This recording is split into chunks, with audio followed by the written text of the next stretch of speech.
आइए बच्चों समझते हैं। आज हम जूल के चूल पे समझते हैं। बच्चों आखिर जूल को क्या समझ में आया कि आज हमारे ठंड के दिनों को उसने याद दिलाया। बच्चों हमारा पेपर भी आ रहा है और बच्चों बात करते हैं क्लास 10वीं के बच्चों को कि भैया जूल हीटिंग इफेक्ट होता क्या है। तो चलिए बच्चों समझते हैं जूल हीटिंग इफेक्ट। सबसे पहले समझना बच्चा कि जूल हीटिंग इफेक्ट बच्चों याद रखना है हीटर बल्ब आयरन जो भी इंस्ट्रूमेंटेशन हमारे लिए काम आते हैं ठंड के दिनों में बच्चों वो याद रखिएगा वो जूल हीटिंग इफेक्ट में काम करता है मेरे बच्चों। वो जूल हीटिंग इफेक्ट के प्रिंसिपल पे काम करता है और जूल हीटिंग इफेक्ट का बच्चा H equals to I square R T को आज हम भैया डेराइव करते हैं और जूल के बारे में समझते हैं मेरे बच्चों। सबसे पहले समझना है कि भैया क्या होता है तो पावर इक्वल्स टू क्या होता है मेरे बच्चा। तो बच्चों समझना है V इंटू क्या हो जाता है मेरे बच्चा तो Q बाई टी होता है। तो बच्चा क्यू बाई बच्चा समझना है कि V into Q by T होता है। तो पावर अगर कन्वर्ट कर दे मेरे बच्चा तो क्या आ जाएगा V इंटू आई हो जाएगा।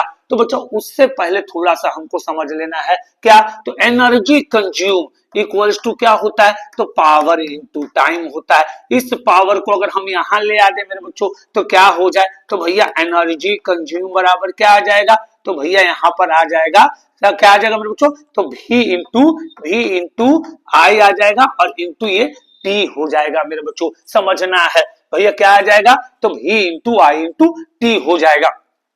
तो मेरे बच्चों अब V into I into T हो जाएगा। तो एक बात और आपको समझ लेना है मेरे बच्चों I इक्वल्स टू क्या हो जाता है तो भैया V बाई आर होता है। तो भैया V बराबर क्या हो जाता है तो I इंटू आर हो जाता है। तो क्यों नहीं V के जगह मेरे बच्चों हम पुट कर दे I इंटू आर तो एनर्जी कंज्यूम बराबर क्या आ जाएगा मेरे बच्चा तो बच्चा आ जाएगा कि I into R into I into T और I से I टकराएगा मेरे बच्चा तो क्या हो जाएगा आई स्क्वायर और ये हो जाएगा आर टी। लेकिन बच्चों एनर्जी कंज्यूम ध्यान रखना है एनर्जी कंज्यूम हमेशा हीट के बराबर होता है। तो हीट इक्वल टू क्या हो गया मेरे बच्चों आई स्क्वायर आर टी। ये बच्चों ध्यान रखना है हीट इक्वल टू क्या हो गया आई स्क्वायर आर टी। और बच्चों इसलिए इस लॉ को लाया गया था कि बच्चों दुनिया में जिस तरह के अप्लायंसेस जिससे हीट निकलता हो जो बच्चा याद रखना है फ्लो ऑफ करंट को रोकता हो और रोकने के कारण जिसमें हीट जनरेट होता है मेरे बच्चा इसके कारण हमारे जूल ने